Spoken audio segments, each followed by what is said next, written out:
Hello and welcome to my channel. I am Zodiac Bandit, and today we're going to be recapping episode 98 of Campaign 3 of Critical Role. I am going to be a little bit quieter because I'm recording this right after I finished watching it.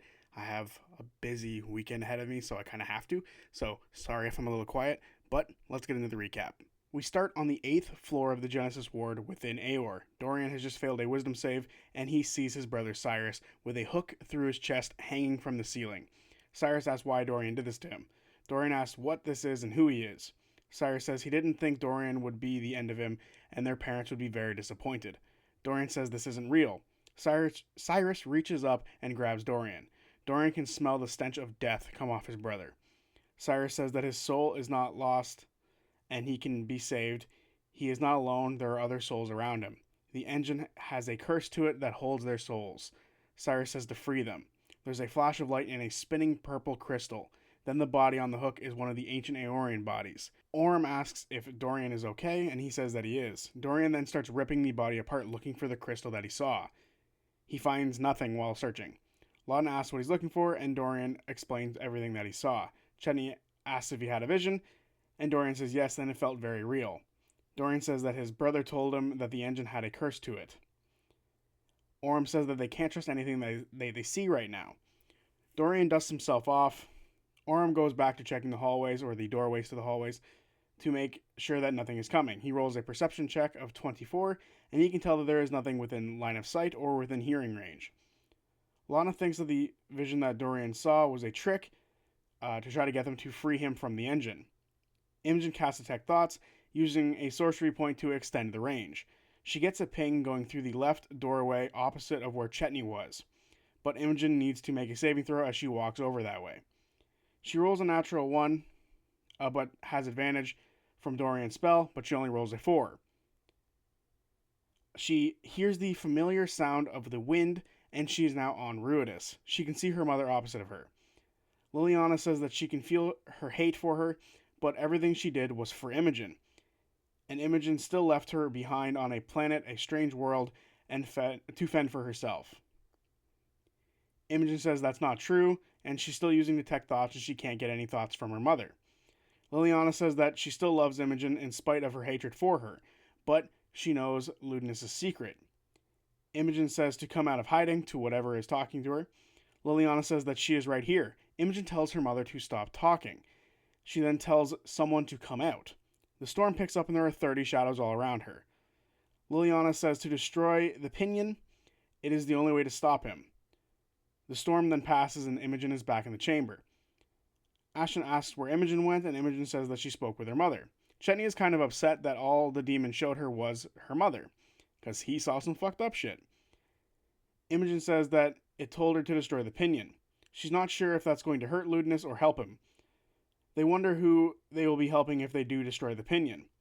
The party look to Tavin, but he is looking for any way to find the demon and kind of ignoring the party at this moment. Lana asks what would happen if they help the demon out. Tavin says that a creature like that should be put down immediately. Ashton says, how about they take a month, make some chaos with the demon? Fern says they haven't even met him quite yet, how could they know how bad he is? Imogen says if they kill him, he'll just go back to the pinion anyway. And Tavin says maybe it'll be best to just leave him here then, as he is bound to this place. Imogen says they could destroy the pinion, then beat him and Tavin can go defeat him later. Tavin asks if the party understand how quickly a grand demon can return to their realm. Would they like to find out? Tavin says that he answered the call from Fern, and now their pact is set. Fern asks what the pact is even about, and Tavin says that she has now bound herself to his master. The smell of brimstone will follow her, and if she ever needs him, he might be there for a cost. Fern asks if they can call upon him at any time, and Tavin says yes, but it's not wise to waste his time, and there is going to be a cost. A piece of her will be lost when she does it. Tavin isn't against her embracing them in their fiery embrace, but says that Fern has things to do here first. But when she is ready, he will be waiting for her. Orm says that it'll be helpful to learn what Ludinus wants here exactly. Lana says that they should find the engine. The party talk about which way to go, and they choose to go the way that Imogen felt a ping through. Fern walks up to the left door in the room. There's a heavy handle on the archway. Ashton walks up behind her just to be safe. Fern goes up and opens the door, but there's a bit of resistance and then suddenly it falls off its hinges completely. It opens up into another room filled with darkness. Chetney and Laudna move up so they can take a look. They have dark vision. Perception check from Chetney. He rolls an 8. He can see furniture in this room, and a support beam seems to have fallen. Imogen sends her lights in, and they can see broken glass and tables throughout the room. They had things on them, but has seemingly have had them removed. There is another brass door at the other end of the room, and there is a small silver door off to the side. Chetney rolls into the room and sniffs around. Perception check of 17. He gets the scent of burnt oils, and there's also the scent of blood that seems to be coming from a jar near one of the doors. The silver door is less reinforced than the brass door on the other end.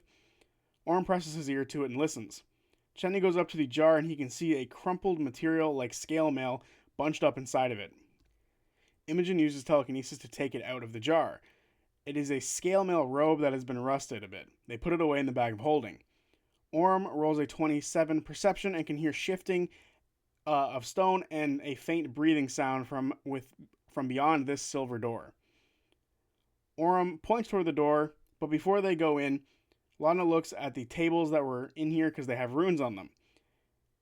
They seem to be runes that used to have some sort of magical effect protection area because this room was used for experiments.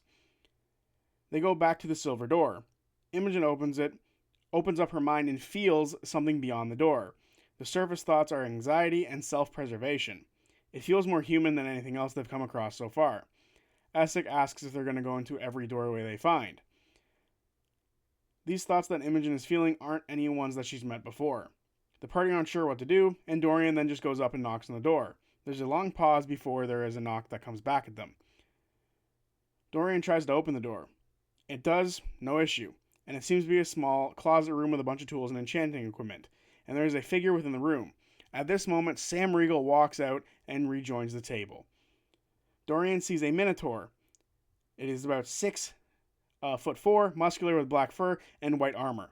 On the white armor is a black horn adornment on the front. There's a picture on the screen right now.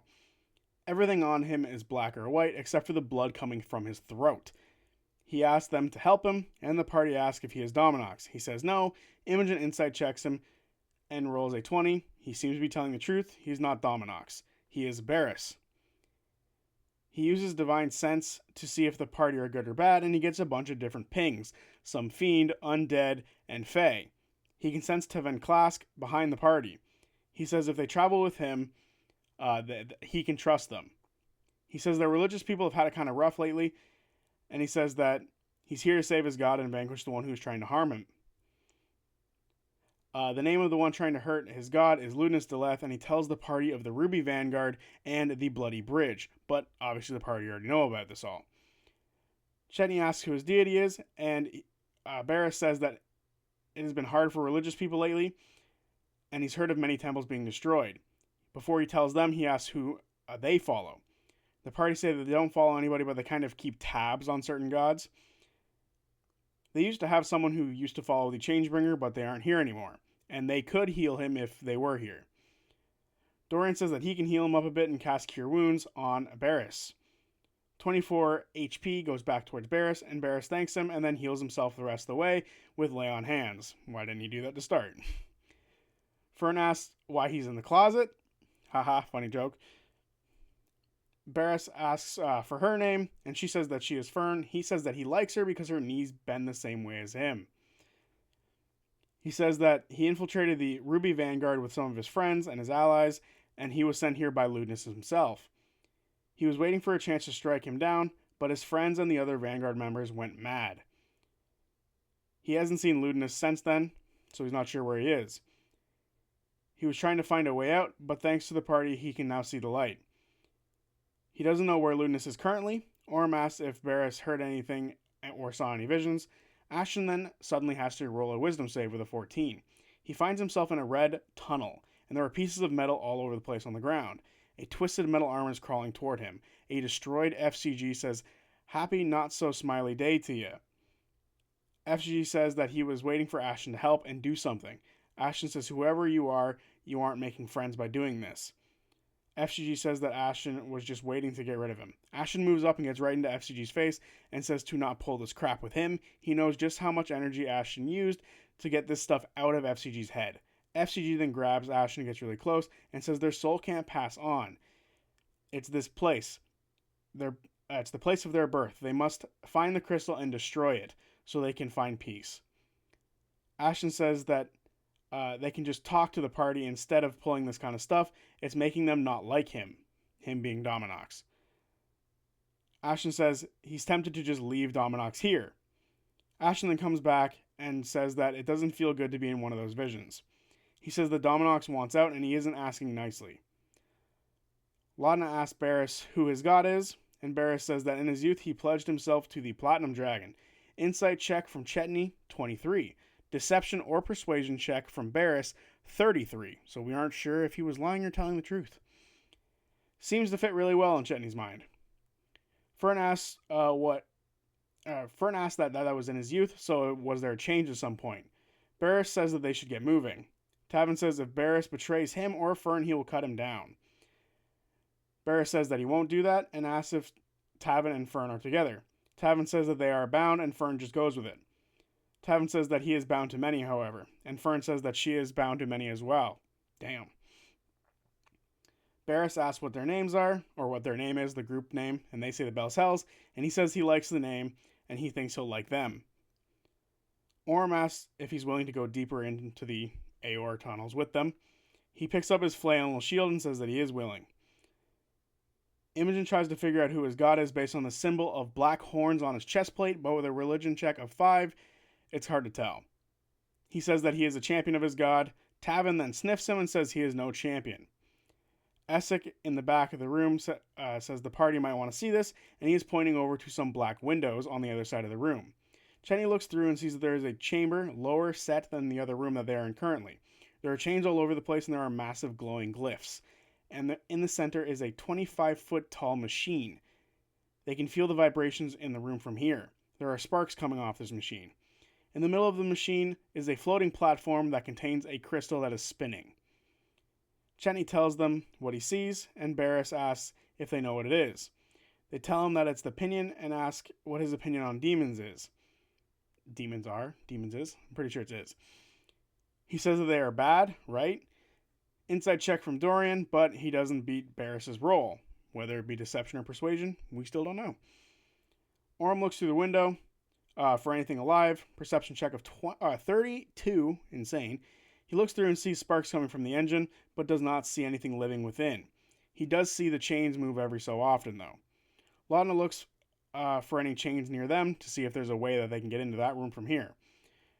There are tons all over the place in the room that they're currently in. It's kind of hard to tell. Laudna tries to figure out what the engine did and rolls an Arcana check. Imogen asks if Baris knows what Ludinus' plan is. He says that he doesn't know. He was trying to kill him, not listen to him. Laudna rolled an Arcana check of 24. She looks in the room and sees that the brass door that is in their room connects directly to the room where the engine is. Inside the room, there are two more collapsed exits, and there is a third door off in the distance. She looks at the runes and sees that they are for power extraction, which the party already kind of knew. Ashton says that he wants to make a deal with this thing, and they need to be careful. Chenny looks to see if the other door is locked, and it opens up with an easy push. Imogen says the whole point they were here was to delay Ludinus, and wonder if letting him out will either hurt or help Ludinus. They're not sure still. They ask Baris what happened the last time he saw Ludinus, and he says that it's hard to remember with the visions he was seeing. He recalls that he was with the group that was here to protect Ludinus as he moved through Aor, but they started to attack each other. Ludinus was trying to save some of the people, but Baris ran off and ended up in the closet. Ashton wants to break the engine, that way Ludinus can't use it. Dorian says if they break it, they might not have to deal with Dominox at all. Ashton says that Dominox might be a feral creature at this point and will be hard to deal with.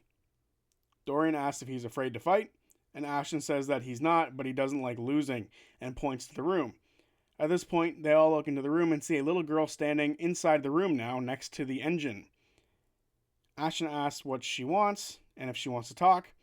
The party all hear yes, come from absolutely nowhere, no point of origin. seemingly all in their heads.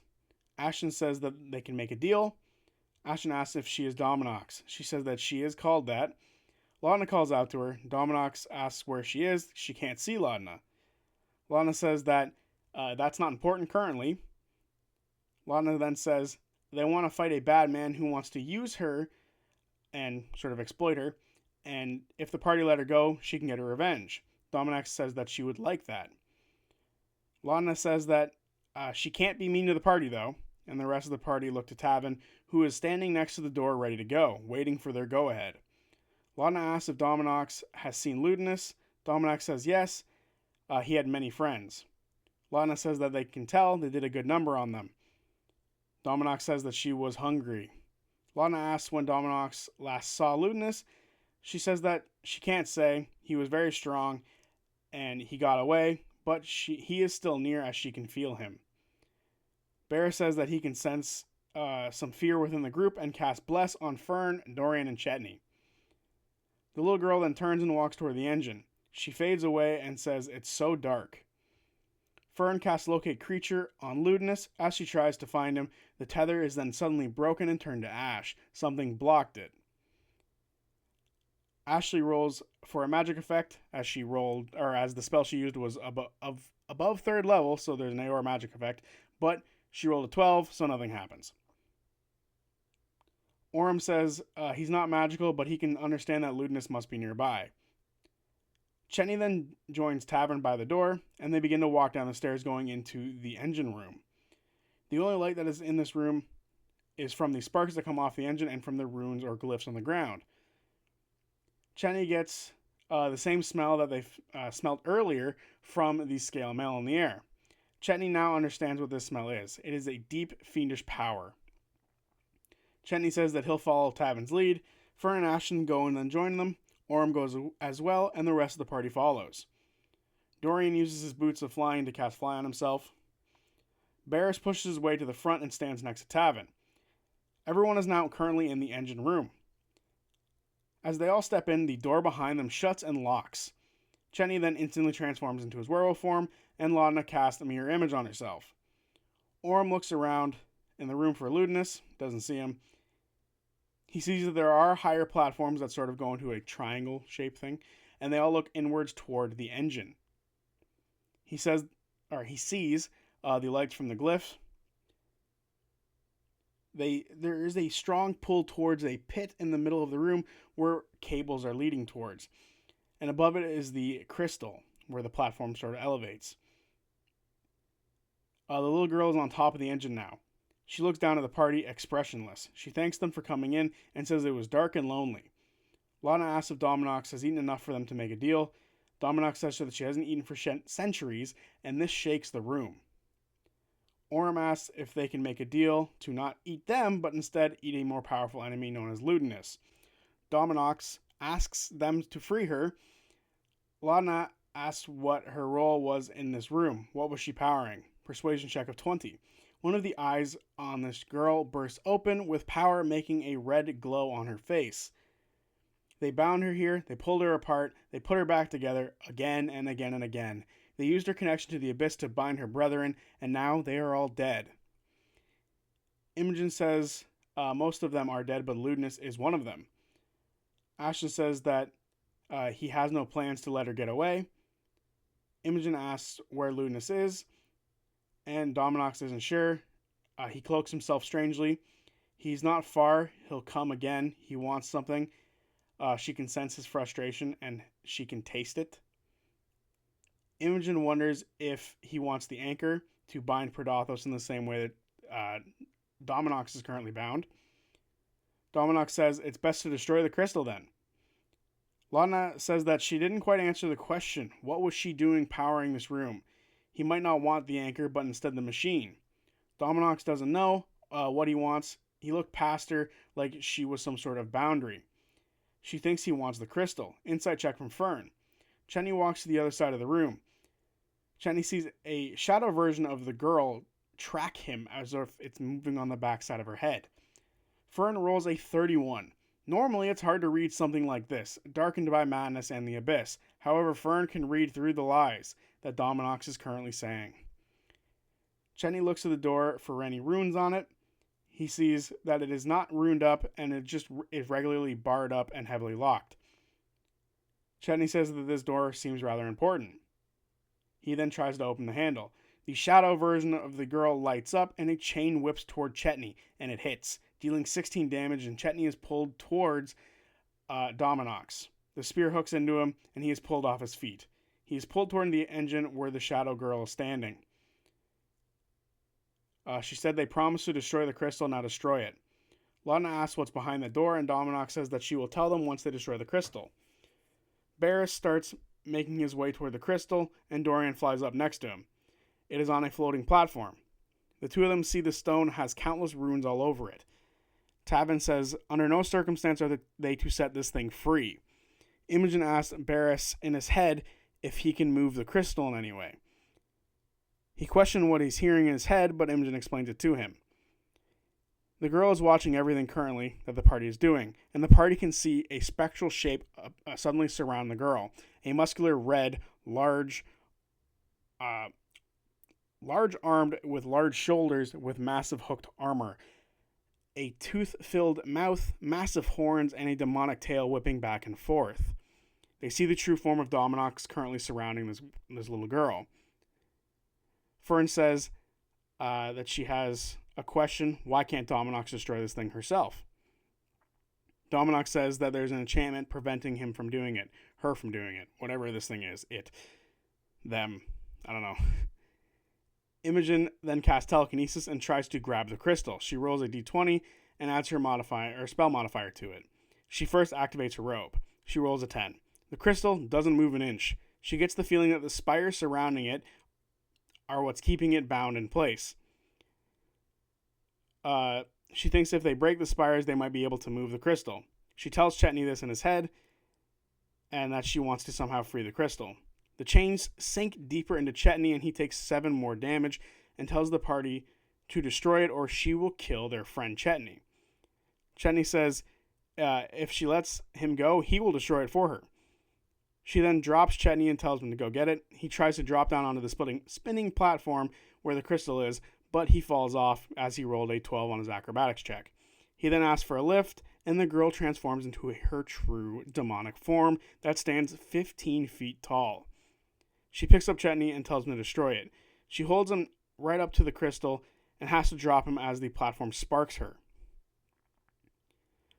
Orem then sneaks over to the door and tries to open it as she is holding up Chetney. The door doesn't open. He rolls a stealth check of 18. The demon's tail, which has a head on it, turns back towards Orem and yells.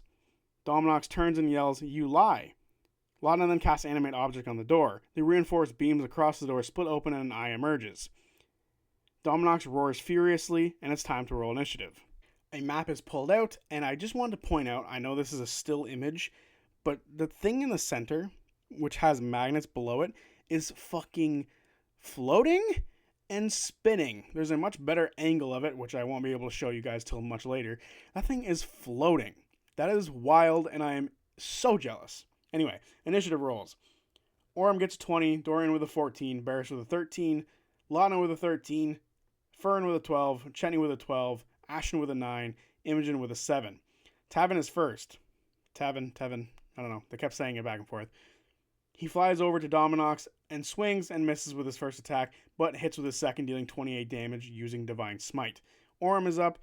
He holds his action to wait for anything that is threatening to come near him.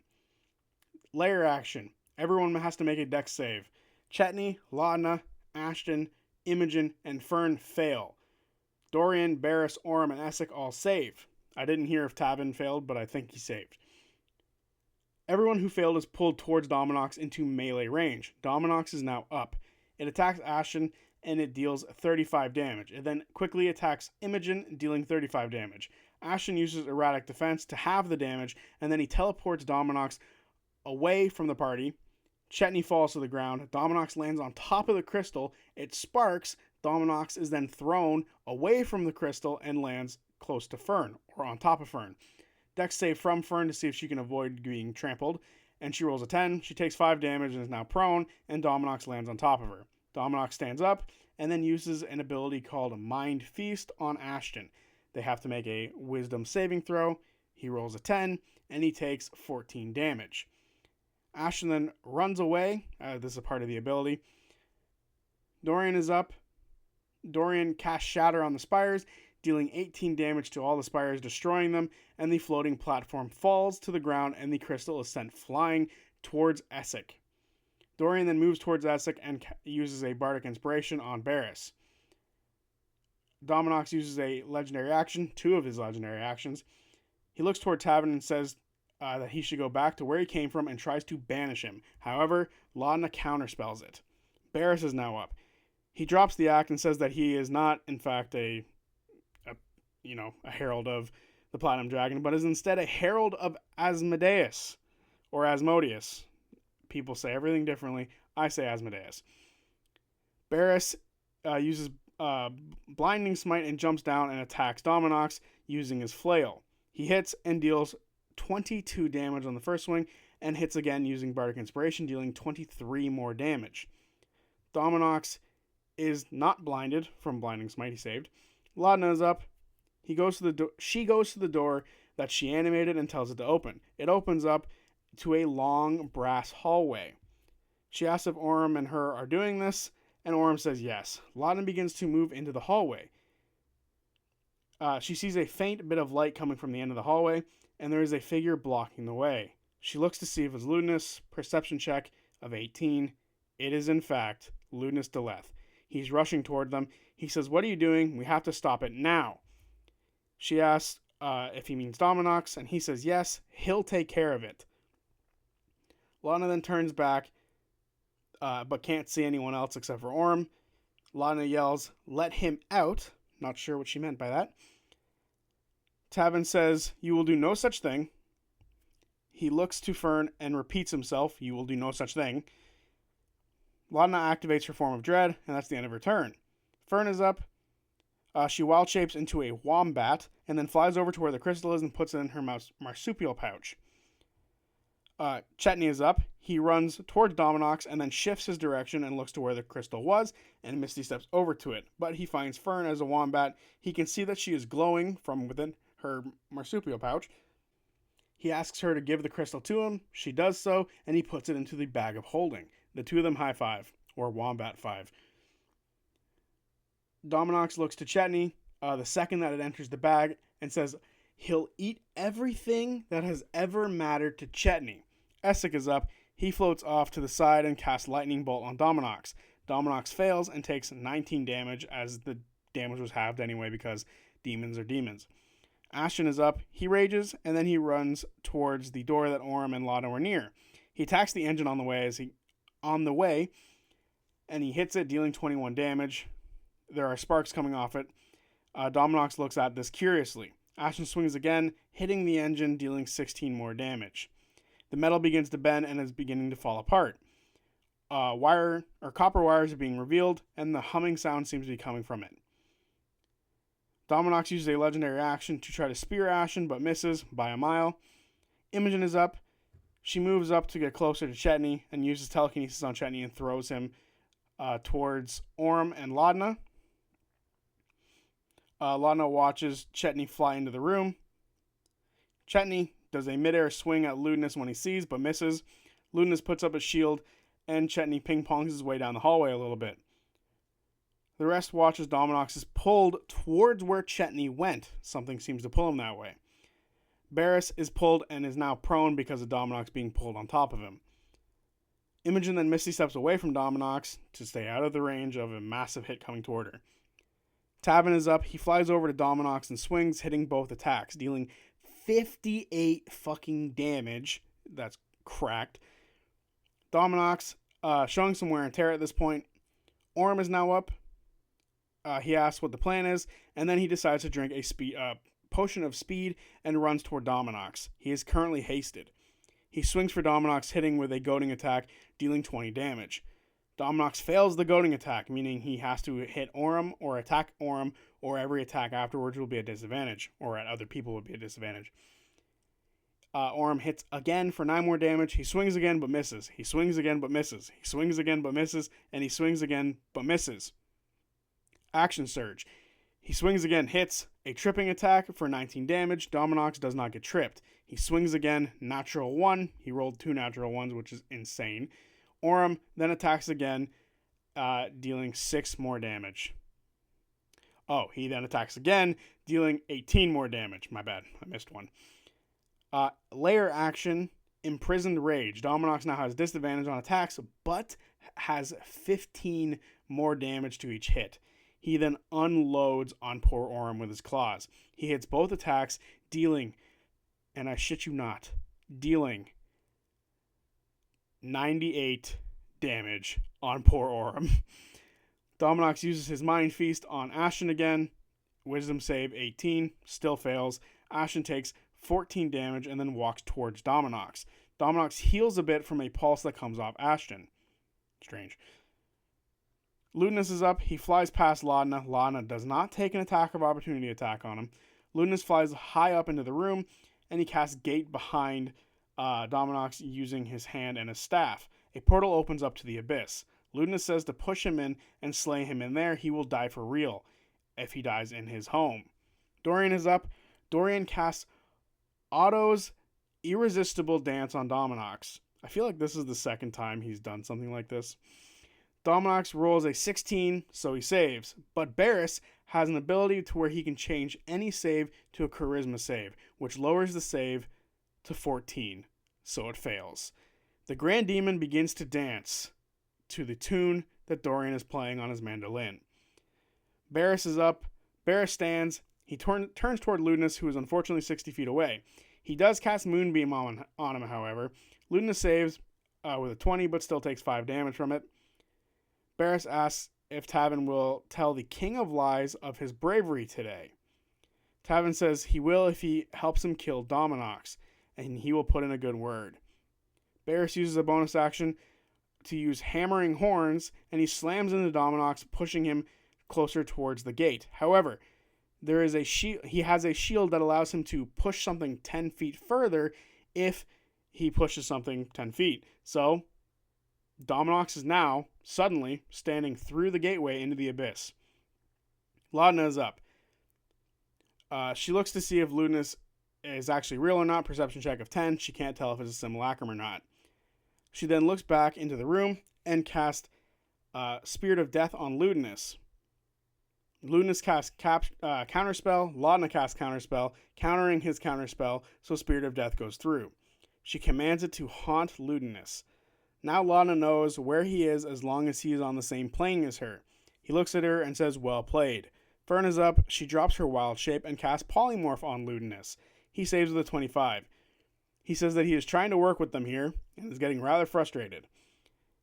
Chetney stands and looks down the hallway to see if he can see anything down there, but all he can see is the hallway continue on. He turns invisible and chooses to stay where he is. Essek is up. He looks at Ludinus and says, hello, it's been a while, because it's very awkward for the two of them. He then floats past Orm and casts Gravity Fissure, which partially destroys a part of the engine, and the fissure goes into the abyss, hitting Dominox, who saves, but still takes 20 damage. Ashton is up. He says that he thinks Ludinus has this covered and begins to smash the machine even more as he walks closer to the back of the room. He deals 22 more damage to the machine. The humming suddenly stops as the machine is destroyed and turns off. He hits it again just cuz, and he goes to the back of the room where Chetney is. Imogen is up. She runs up closer to the gate and uses telekinesis that she already cast, and tries to grab Ludinus.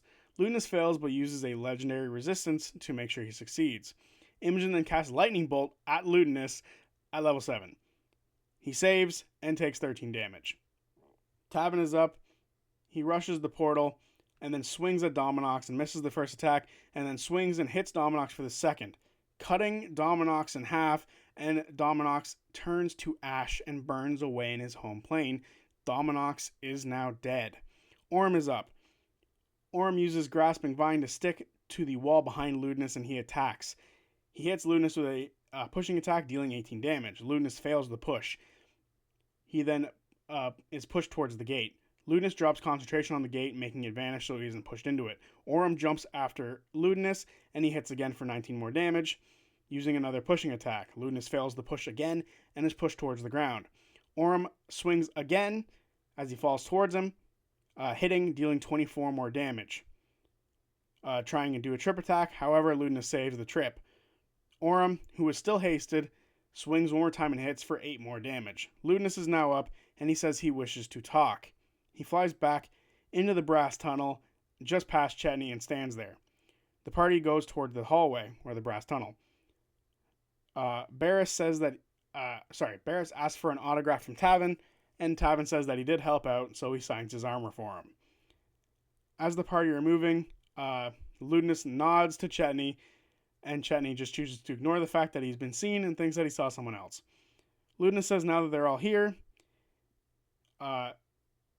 he says that he appreciates those who helped and he understands those who didn't. He says this group has always impressed him and has done so a few times. He's sure they came here specifically to hurt him or to harm him in some way, but he says he doesn't see them as an enemy. He sees them as people who are filled with great potential and can help usher in a new era. He wishes to talk to them and to understand each other, and wants to show them something. He says that they can follow at their own behest. The party, all, while a little hesitant, choose to follow. Orem needs a little bit of help as he's very hurt. He only had 11 hit points by the end of the fight. Baris heals him up a bit. There is a lot of tension as they walk through this metallic hallway. Essek is very nervous, and he says that he can get them out if need be, if they don't go too far in. Ludinus says that they should all stay close, and Essek agrees, and they all step into a massive dome chamber with a cracked ceiling. Along the dome is a lattice pattern, and there are gold beams connecting between the lattice. It's like a webbed network.